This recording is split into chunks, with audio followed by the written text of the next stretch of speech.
Έλα, πάμε ψήνεσαι. Ναι. 10, 9, 8, 7, 6, 5, 4, 3, 2, 1 και... Πάμε!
Αποχώρησε ο Έλλης ή τέλος πάντων κάποιος που του μοιάζει. Να μην έχεις σκηνή για να γίνεις αστέρι. Να έχεις κόμενες πολλές και τατουάζ στο χέρι. Παρέα με τους γκάξτερς που εμφύρει σαν το αιώνιο παιδί. Χίλιες ομάδες, χίλιες κλίκες κι αρχηγοί. Μια μουσική, χίλιες ζωές να ζούσαμε όλοι απ' την αρχή.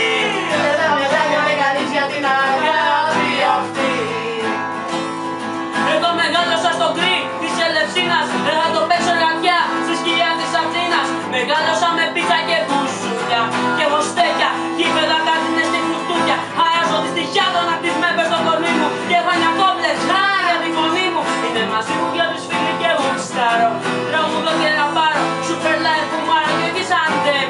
Άντε βρε ποιος θα με κράξει και ξέρω εγώ λέμε, ξέρω εγώ εντάξει. Δεν είναι δυνατόν να τα έχεις με όλους καλά και το ίδιο δυνατόν να τα έχεις με όλους χάλια. Είναι χθες και μια πάπα από ό,τι ξέρω κι όλο μίσος γεμίζουν, ναι, αυτό το ξέρω, γελάω.